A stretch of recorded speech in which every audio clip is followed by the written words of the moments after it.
पूर्णिमा के दिन, चैत्री पूर्णिमा के दिन श्री हनुमान जी महाराज का प्रागट्य हुआ।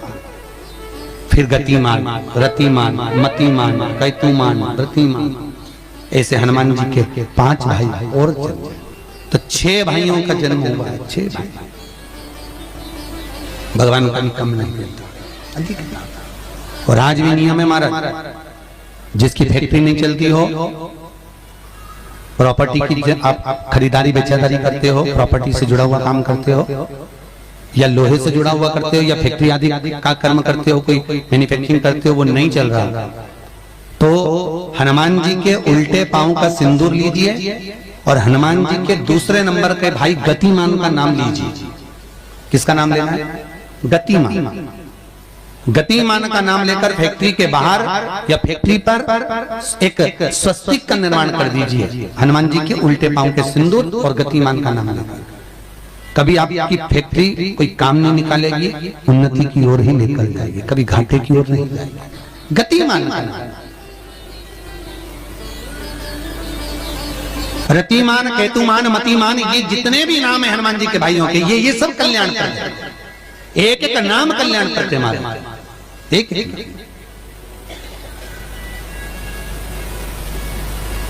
महाराज। वो जिन बच्चों को निमोनिया हो जाता है ना, वो सर्दी का कोटा रहता है, बहुत सर्दी बच्चों को बनी रहती है, तो हर दिन 5-10 दिन में बाकी दौड़ के डॉक्टर के पास लेके जाओ, फिर डॉक्टर के पास ले। वैसे तो डॉक्टर के पास बच्चे आजकल के जमाने के जाते ही जाते हैं, हर 15 दिन 20 दिन में। तो इसके पीछे वो चले जाए। एक हास्य व्यंग में हमसे पूछा किसी ने, महाराज जी आज के बच्चे बार बार हॉस्पिटल डॉक्टर क्यों जाते हैं? तो हमने कहा देखो भैया, बच्चा जहाँ जन्म लेता है उनसे प्रेम ज्यादा होता है। पहले नानी के घर में पैदा होता था, इसलिए नानी के घर ज्यादा जाता था। दादी के घर में ज्यादा पैदा होता था, इसलिए दादी के घर ज्यादा जाता था। आज के बच्चे हॉस्पिटल में ज्यादा पैदा होते हैं, इसलिए हॉस्पिटल ज्यादा घूमने जाते हैं।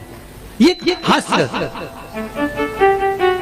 पर यदि बच्चे को सर्दी ज्यादा होती है, निमोनिया ज्यादा होता हो, ठंडक का कोटा ज्यादा रहता हो, तो पीपल के 5 पत्ते महाराज उस पर घृत लगाकर हनुमान जी के तीसरे नंबर के भाई व्रतिमान का नाम लेकर, व्रतिमान का नाम लेकर बच्चे की छाती पर एक वस्त्र से उसको बांध दीजिए, रात्रि भर बंधे रहने दीजिए महाराज। और बांधना कौन से दिन है? 12 तिथि को, बस एक बार बांधना, उसके बाद सर्दी का कोटा नहीं रहता महाराज, बच्चा स्वस्थ अपने आने में। व्रतिमान हनुमान जी महाराज के जितने भी भाई हैं, सबका आनंद सुख चरणारविंद का सुख देने वाला भगवान श्री हनुमान जी महाराज चैत्र की पूर्णिमा के दिन प्रकट होते हैं महाराज। पवन तनय संकट हरन मंगल मूरत रूप, राम लखन सीता सहित हृदय बसौ सुर। श्री हनुमान जी महाराज का प्रागट्य होता है, चारों तरफ सुख ही समाहित हो जाता है, आनंद ही आनंद स्थापित हो जाता है चारों। अब दोनों में अंतर देखिए। हनुमान जी की जब स्तुति गाई जाती है तो बोला जाता है विद्यावान गुणी अति चातुर। फिर से बोलो एक बार लाइन से, विद्यावान गुणी अति चातुर। हनुमान जी विद्यावान थे और लंका का राजा रावण विद्वान था। क्या था? जम के बोलो, विद्वान। ये विद्यावान, वो विद्वान। तो एक प्रश्न सामने खड़ा होता है कि विद्यावान और विद्वान में क्या अंतर है? हनुमान जी विद्यावान गुणी अति चातुर, रावण विद्वान, तो दोनों में अंतर क्या है? विद्वान ये भी विद्वत्ता से वो भी पढ़ा लिखा, ये नहीं पढ़ा लिखा। अष्ट सिद्धि नवनिधि उनके पास में, इसके पास। तो फिर अंतर क्या है? तो शिव महापुराण की कथा कहती है, जिस व्यक्ति को पढ़ कर विद्या अर्जन कर खूब पढ़ाई करते अच्छा पद जब मिल जाता है और उसको जब अहंकार आ जाता है तो वो विद्वान हो जाता है। और जिसको पढ़ कर खूब अच्छी सिंहासन भी मिल गया, उसके बाद भी उसका चित्त वृत्ति नम्र होता चले जाता है, तो वो विद्यावान हो गया। विद्वान में अहंकार है, विद्यावान में नम्रता है। बहुत ध्यान देना हमारा। कई लोगों को पढ़े लिखे थे अप टू डेट बन के हमारे बराबर कोई अहंकार आ गया। मतलब तुम विद्वान हो, बहुत विद्वान हो, मना नहीं है, तुम्हारे में विद्वत्ता की कमी नहीं है, सारे वेद पुराण शास्त्र सब तुम्हारे में भरे हुए हैं, सारी पढ़ाई लिखाई तुमने भरी हुई है, तुम बहुत विद्वान हो। पर विद्वत्ता अहंकार को लेकर जाती है और विद्यावान का जो विद्या को ग्रहण करता है उसके भीतर नम्रता आती चली जाती है। नम्रता, कोई कोई व्यक्ति ऐसा होता है जिसके पास भगवान पैसा खूब देता है तो उसको नम्रता देता है, खूब नम्रता, इतना प्रेम से बोलेगा, इतना मीठा बोलेगा, और बोलो साहब और मेरे लिए कोई सेवा हो तो बता दो, और बोलिए साहब, इतनी नम्रता। और किसी किसी के पास में अहंकार इतना ज्यादा आ जाता है धन के साथ में कि वो किसी गिनते ही होगी नहीं, बिल्कुल ऐसा लगे जैसे भेरू पे सिंदूर चढ़ा, एकदम कड़वा गिनते। तो दोनों में अंतर है, दोनों। नम्रता अगर आपके भीतर पढ़ाई लिखाई के साथ में, विद्या के साथ में आ रही है तो समझ कितना सुंदर कहा रामकृष्ण परमहंस जी ने। रामकृष्ण परमहंस जी से स्वामी विवेकानंद जी ने पूछा, आपकी निगाह में खूब पढ़ा लिखा व्यक्ति कैसा होता है? रामकृष्ण परमहंस कहने लगे, जीरो। कैसा होता है? शून्य। स्वामी विवेकानंद ने फिर रामकृष्ण परमहंस से पूछा, आपकी दृष्टि में बहुत पढ़ा लिखा, बहुत पैसे वाला धनपति व्यक्ति कैसा होता है? रामकृष्ण परमहंस जी ने कहा, डबल शून्य, डबल जीरो। स्वामी विवेकानंद जी ने फिर पूछा रामकृष्ण परमहंस जी से, गुरुदेव आपकी दृष्टि में पढ़ा लिखा व्यक्ति, बहुत धनपति, सब ज्ञान में निपुण, वो व्यक्ति कैसा होता है? रामकृष्ण परमहंस ने कहा, ट्रिपल जीरो, 3 शून्य। स्वामी विवेकानंद ने कहा, गुरुजी अगर ये सब शून्य की गिनती में आ गए तो कीमत किसकी होगी? रामकृष्ण परमहंस जी ने कहा, सारे ज्ञान प्राप्त करने के बाद जो झुकना नहीं जानता, नम्रता नहीं जानता, वो जीरो के बराबर ही होता है। और जिसके पास में धन भी है, विद्या भी है, सारी निपुणता है, और जिसके भीतर नम्रता बनी हुई है, उसके आगे एक लगा दिया जाए तो वो करोड़ों की गिनती में हो जाता है। उसके आगे एक का कई लोग बड़ी अभिमतता में जीते हैं, मैं मेरे बराबर कोई नहीं। और जो मैं करके मर जाता है, अगला जन्म बकरा बकरी का हो जाता है, मैं करता फिरता है। छुपकली और बकरा बकरी दोनों पहचान जाओ, बहुत परिचित है। तुम्हारे दरवाजे पे भी कोई बकरा बकरी दिखे तो समझ लेना तुम्हारा रिश्तेदार आया है। मैं करके मर गया, मेरा घर, मेरी परिवार, मेरा कुटुंब, मेरी घर, मेरी गाड़ी, मेरा बंगला, मेरा करके मरा, बकरा बकरा नेतृत्व में अभिमतता।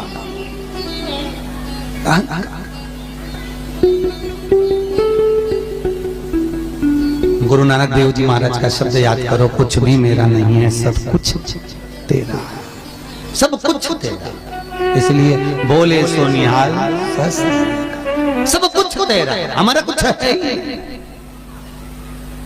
हमारे भीतर कुछ है तो वो परमात्मा। हनुमान जी महाराज प्रकट हुए और अष्ट सिद्धि, कितनी? अष्ट सिद्धि, नवनिधि, कितनी निधि? 9 निधि हनुमान जी के पास में थी। अष्ट सिद्धि 9 निधि, और उस 9 निधि में सबसे ज्यादा सुंदर निधि जो दुनिया के हित की है वो है नील निधि। कौन सी निधि? 9 निधि में से एक निधि का नाम है नील निधि। कई लोग तो ऐसे, उनका आज तक हनुमान चालीसा पढ़ना नहीं है, आज तक कोई चालीसा, चाहे गायत्री चालीसा हो, लक्ष्मी चालीसा हो, शिव चालीसा हो, पढ़ना ही नहीं आती। बस बैठ गए भगवान के सामने और पढ़ लिया आसन लगा के। नहीं नहीं नहीं, चालीसा पढ़ने का भी एक नियम है। अगर कोई लक्ष्य लेकर पढ़ रहे हो तो उसका एक नियम है। पूरी जिंदगी पढ़ते रहोगे तो भगवान की प्राप्ति नहीं है, पर लक्ष्य लेकर अगर पढ़ा है, आसन से जिस भगवान की चालीसा पढ़ रहे हो उसकी मूर्ति या उसका फोटो आपके सामने होना चाहिए। एक घी का दिया, अगर हनुमान चालीसा पढ़ रहे हो तो या तो घी का दिया जलाओ, वो भी गाय के घी का हो, भैंस के घी का मत जलाना। हनुमान जी कभी प्रकट नहीं होंगे भैंस के घी से। घी का दिया लगाइए अगर चालीसा का पाठ कर रहे हो हनुमान जी का। और बहुत ज्यादा संकट है, बहुत ज्यादा परेशानी है तो हनुमान चालीसा का पाठ करो तो तिल्ली के तेल का दिया लगाओ।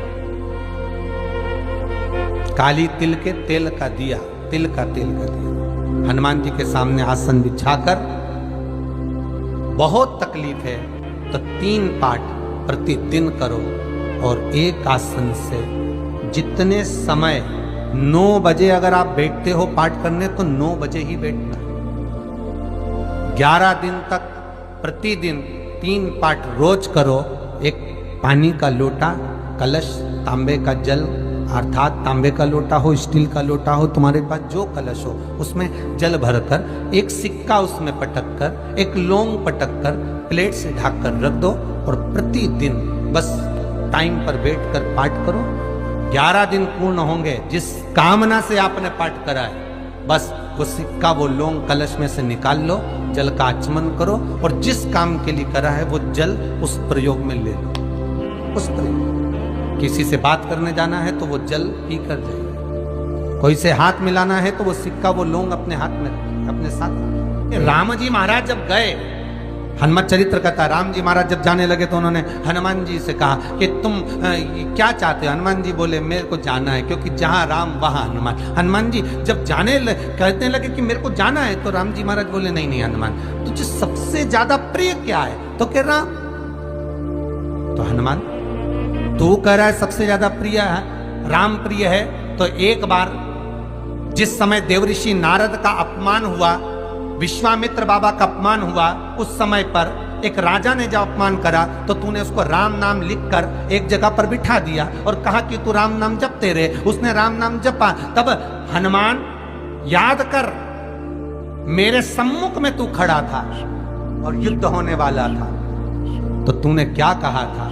प्रभु आप इसको मार नहीं सकते क्योंकि ये आपका नाम ले रहा है। राम से बड़ा होता है राम का नाम, आप इसे मार नहीं सकते। तब आपने ये संवाद कहा था, हनुमान बता तेरी प्रियता क्या है? हनुमान जी कहते हैं प्रभु आपने मुझे जगा दिया, क्योंकि मुझे श्राप ये मिला था कि तू जागेगा किसी की जगाने पर, आपने मुझे जगा दिया।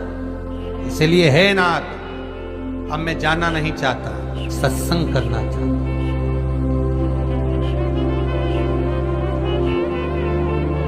श्री राम जी का चरित्र, अब मैं सत्संग करूंगा, भजन करूंगा, नाम जाप करूंगा। पर राम जी जानते हैं हनुमान से कहा, हनुमान मेरा जाने का समय आ गया, मुझे तो जाना पड़ेगा ना। सीता पृथ्वी में चली गई, मुझे भी जाना है। मैं सरयू के जल में अपने प्राणों को त्यागूंगा, मानव का शरीर है, इसको त्यागना तो पड़ेगा ना हनुमान। हनुमान जी बोले तो त्याग दो, त्यागने में क्या दिक्कत है, त्यागो आप तो। पर दिक्कत एक बहुत बड़ी है। तो राम जी ने जैसी कहा दिक्कत बहुत बड़ी है, तो हनुमान जी पूछे ऐसी कौन सी दिक्कत है? हनुमान जी के शब्द सुने तो राम जी बोले, जब जिस समय पर तुम सूर्य को निगल गए थे, इंद्र को क्रोध आया था और इंद्र ने तुम पर वज्र का जब प्रहार करा था, जब वज्र का प्रहार इंद्र ने करा तब तुम्हारा नाम हनुमान हुआ। तब सारे देवी देवताओं ने तुम्हें वर प्रदान करा।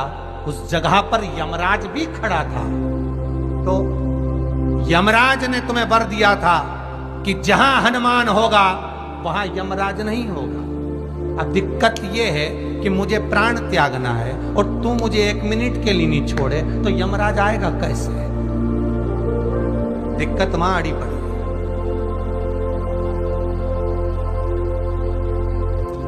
हनुमान जी मुस्कुरा के बोले राम जी महाराज से, प्रभु मैं आपके बिना रह नहीं सकता।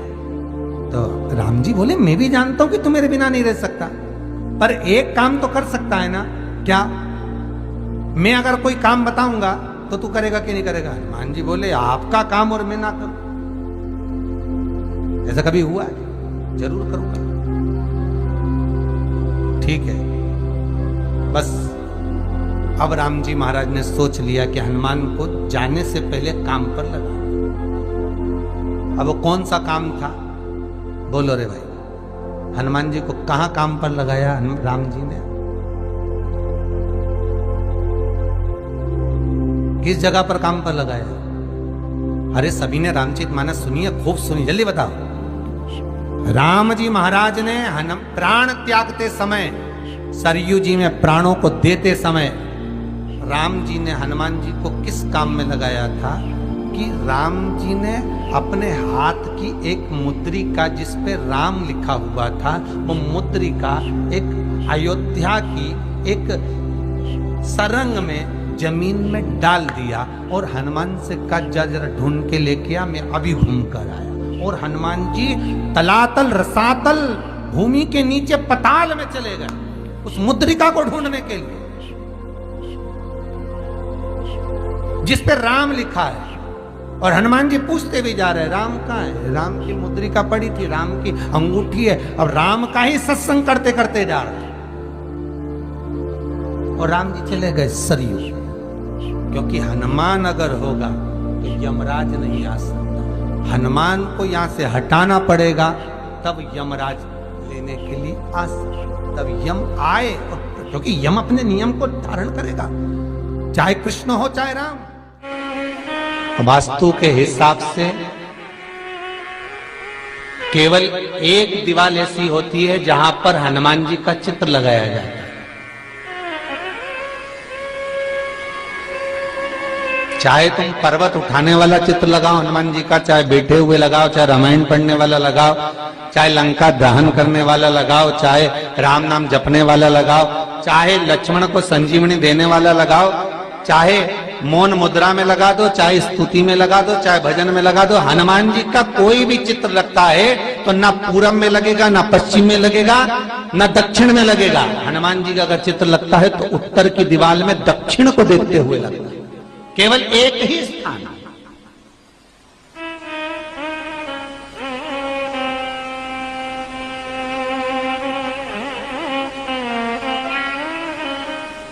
जैसे पूर्वजों के चित्र को, पितरों के चित्र को, गए हुए हमारे जीवों के चित्र को दक्षिण में विराजमान किया जाता है, उसी तरह हनुमान को उत्तर में विराजमान कर कर दृष्टि दक्षिण में कर दी जाती है।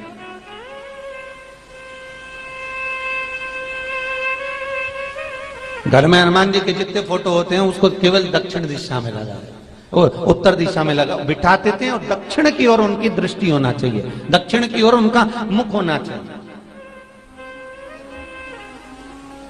क्यों महाराज, अगर व्यक्ति के जीवन में कोई बीमारी आने वाली है, व्यक्ति के जीवन में कोई रोग आने वाला है, व्यक्ति के जीवन में अगर कोई कष्ट आने वाला है, व्यक्ति के जीवन में अगर कोई परेशानी आने वाली है, व्यक्ति के जीवन में कोई एक्सीडेंट का योग भी बनने वाला है, तो शास्त्र कहता है वो दिशा दक्षिण से ही बनता है।